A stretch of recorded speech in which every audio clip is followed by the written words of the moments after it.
As soon as the topic of salt comes up in any of my classes, at least one student has to ask me, what do you do if you can't have salt? Or if you can't have much salt? Or what if I love salt and my husband hates salt? Or what if it's the other way around? How do you reconcile all those salt differences and salt restrictions? What can you substitute for salt? So today we're going to answer all those questions. People on low sodium diets often ask me what can they substitute for salt. I found lots of interesting suggestions on the internet. Replace salt with lemon juice, lime juice, vinegar, herbs, and spices. That's kind of like saying if you can't exercise, read a book. Both are enjoyable activities, but one is not a substitute for the other. Acidic ingredients like citrus juice and vinegars are also experienced with your taste buds, just like salt. But they can't really be substituted for salt, just like it wouldn't make any sense to replace salt with sugar or replace salt with bitterness. It doesn't make any sense to replace salt with acidity. If anything, it might get your food even more out of balance. Whoever suggested replacing salt with herbs and spices is really smoking something. Those are not even perceived with the same organ. Those are all about the aroma, which you experience through your nose rather than through your mouth. We perceive salt, acidity, bitterness, sweetness, and umami with our taste buds, but we perceive aromas with our nose. Without your sense of smell, there'd be absolutely no point to add herbs to food. If you see suggestions like soy sauce, miso, capers, please realize that the only reason they work is because they are loaded with salt.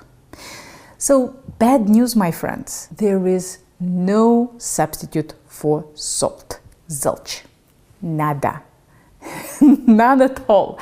But don't click away from this video yet. Although I can't magically create a salty sensation for you without salt, I can help you make the most of the little bit of salt that you can have. So my husband and I joke that we are on a high-fat, high-salt diet. It sounds so scandalous that it's fun to say. What this really means is that we eat very nutritionally dense and high-calorie foods, and then use as much salt as we want to make them really yummy.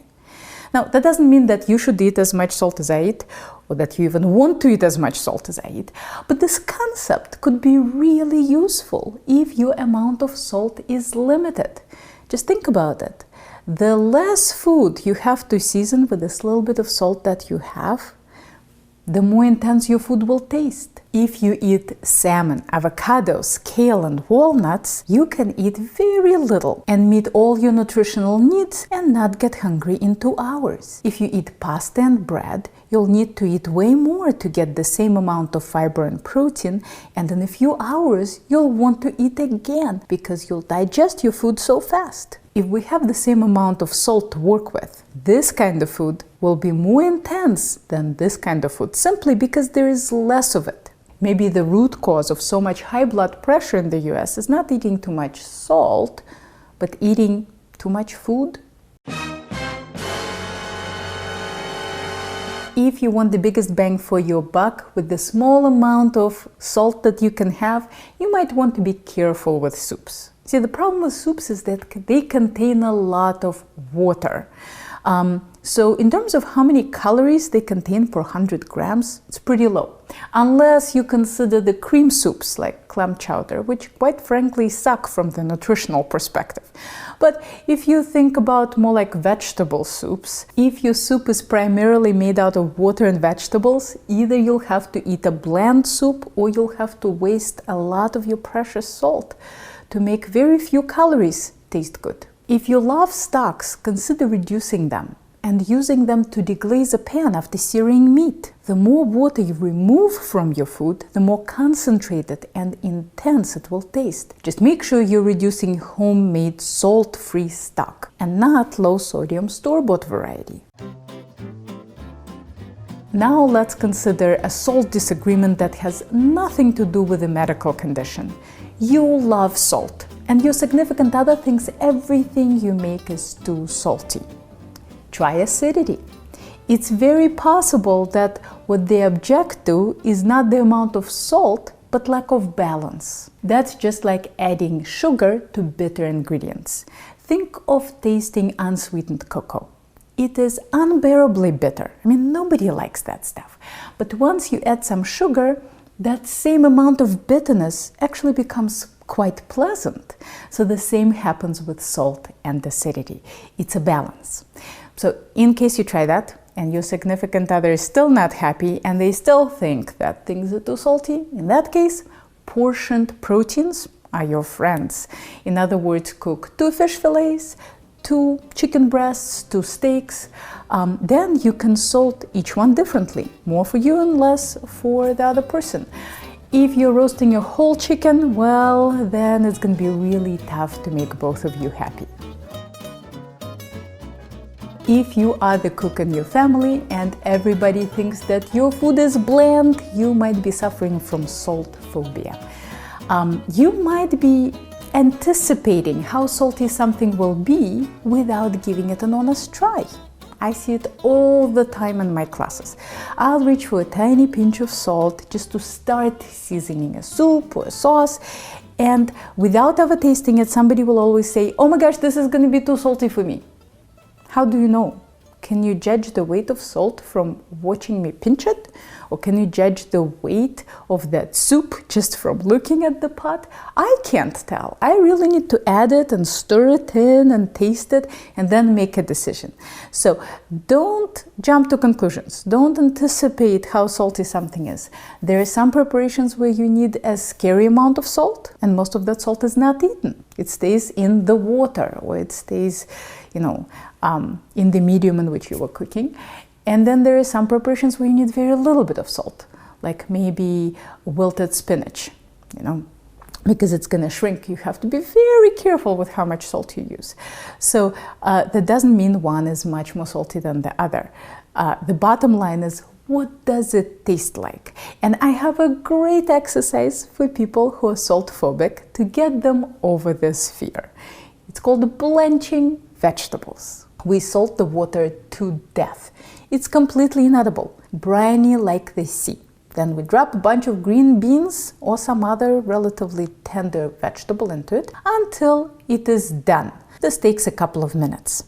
We remove the vegetables from the salt water, shock them in ice water, and eat them. I probably did this with hundreds of people. Every single time, the salt-phobic people are amazed that the green beans don't taste salty. This helps them realize that some preparations, like boiling water for fresh pasta or vegetables, require a lot of salt, and that nothing terrible will happen if you pick it up by the handful and drop into the pot. And as always, don't forget acidity. You don't want salt to stick out like a sore thumb. But also, don't make things too salty for you. Experiment on a small batch. If you feel that little bit of extra salt will overdo it after you tasted the dish, you come to that conclusion, then don't do it on the whole dish. Just put the salt on the table for the salt-loving members of your family and let them do the final adjustment at the table. I would strongly suggest you make a diamond crystal kosher salt. It dissolves well and is easy to integrate into a dish. It always drives me nuts when restaurants give me a coarse salt to fix their seasoning mistakes. After a few years, I got so pissed off that I now carry a tiny little container of diamond crystal kosher salt in my purse. I've heard from multiple people whose doctors put them on a Mediterranean diet that includes cutting down on salt. I was really surprised, so I Googled for it. According to Mayo Clinic, a component of a Mediterranean diet is using herbs and spices instead of salt to flavor foods. I don't know, maybe that's a Mediterranean sea on another planet. But there is no Mediterranean country on earth that I have been to, and I have been to many of them, where people don't use salt with abandon. I'm kind of surprised that Mayo Clinic didn't mention smaller portions as part of a Mediterranean diet.